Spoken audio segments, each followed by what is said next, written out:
merdeka! Lagi sekali yang bersemangat merdeka!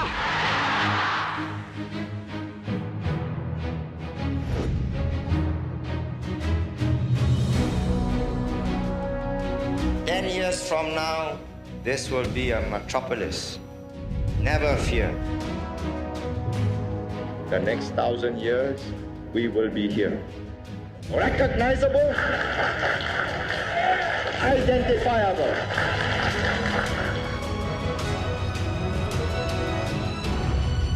A total population refused to be cowed. We gave them the courage.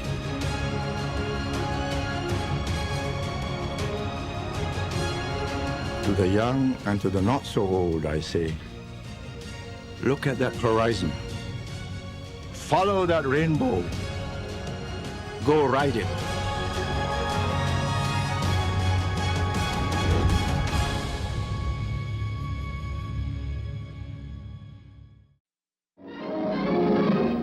The flags are out, the big decorations are up, and it's prelude to Malaysia. Singapore joyfully takes another step forward to full independence on this Malaysia Solidarity Day. August 31st, 1963. It's 2 weeks before Singapore's merger with Malaya. Singapore Prime Minister Kuan Yew delivers a speech that expresses his hope and optimism for the new nation of Malaysia. By Asian standards, Malaysia is a small nation. But let no one doubt the will, cohesion, endurance, and the discipline of a people. And let no one misjudge the resolve of her leaders. The Federation is formed, but would soon be rocked by deep political and economic differences between the ruling parties of Singapore and Malaysia. Communal tensions erupt, culminating in racial riots in 1964. In May 1965, Lee takes to the Malaysian parliament to make his case against communal politics. Tetapi, jikalau saya di rumah tidak cakap bahasa ibunda saya, takkan saya tak setia kepada Malaysia. Supaya menteri dari Sarawak, takkan dia kalau balik rumah panjangnya dia cakap bahasanya, dia tak ada taat setia kepada Malaysia. But the two sides are unable to resolve their disputes. They agree to go their separate ways. Singapore separates from the Federation on the morning of August 9th, 1965. Hours later, Lee makes the announcement. For me, it is a moment of anguish because all my life,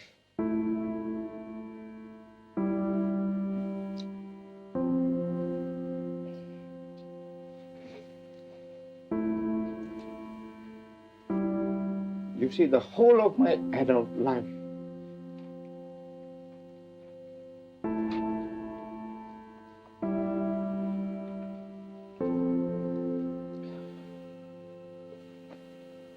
I had believed in Malaysian merger and the unity of these two territories. You know, as a people connected by geography, economics, and ties of kinship,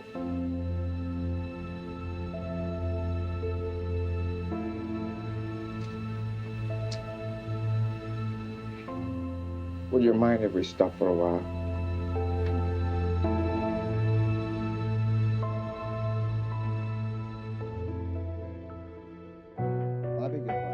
Lee resumes his broadcast and concludes by addressing the new nation's Malay population.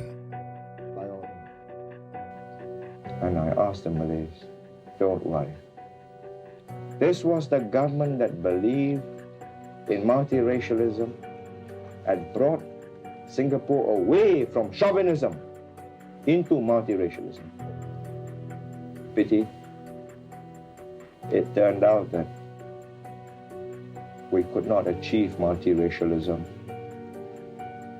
and integration in Malaysia, but we will achieve it in Singapore. In the years that follow, Lee continues to engage Singapore's Malay community regularly.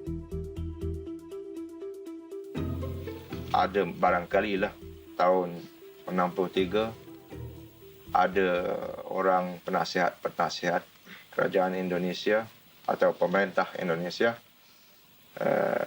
ragu-ragu kata jikalau desak Singapura putuskan perhubungan perdagangan, terpaksa Singapura meminta atau menonton kerajaan Malaysia, kerajaan Indonesia menolong kita berniaga. Tapi kita telah melalui 3 tahun ya test atau ujian. Dan ekonomi kita maju ke hadapan. Nah, ini bagi kita satu pengalaman yang penting sekali. Tidak mahu sangat terkandung atau rely on atau terikat. Bukan terikat saja. Condong ke satu pihak. Tidak mengharapkan. Bukan harap. Tidak mahu ekonomi kita sangat Terhimpit atau sangat tergantung dengan ekonomi satu negeri. Mahu meluaskan.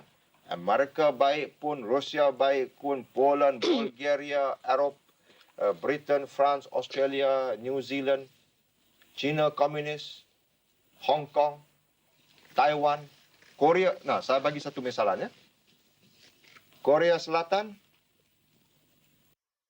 nak hantar wakilnya untuk perjanjian perdagangan. Korea Utara sama-sama mau hantar juga. Kita berniaga dengan selatan dan utara. Amidst ambitious plans to grow the economy, some in the international community have doubts about the survivability of the young island nation. Can Singapore survive as a separate independent state? Could I put it this way, by way of example? To sit on a stool is more comfortable and stable than to sit on a shooting stick, right?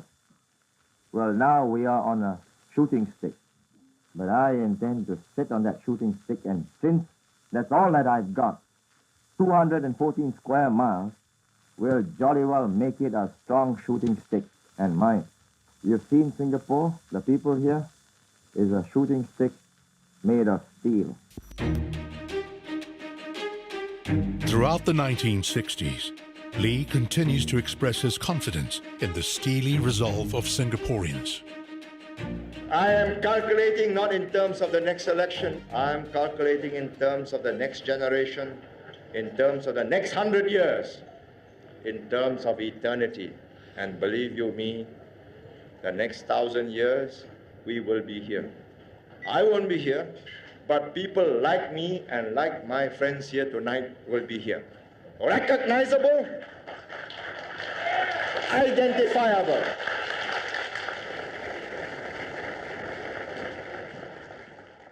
This was a mud flat, swamp. Today, this is a modern city. 10 years from now, this will be a metropolis. Never fear. You know, some people think, oh, well, you know, we are a small place, they can put the screws on us. It's not so easy. We are a small place. In size, yes, geography. But in the quality of the men, the administration, the organization, the metal in the people, the fiber. Don't try. That's why we got booted out, you know. If they could have just squeezed us like an orange and squeezed the juice out, I think the juice would have been squeezed out of us. And all the goodness would have been sucked away. But it was a bit harder, wasn't it? It was more like the durian. You try and squeeze it, your hand gets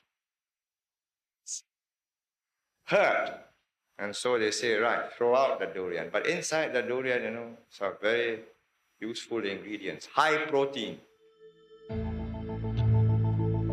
That high protein would soon be tested. On 18th July 1967, 4 months after Singapore introduces mandatory military conscription, the British government announces it would withdraw its military forces from the island.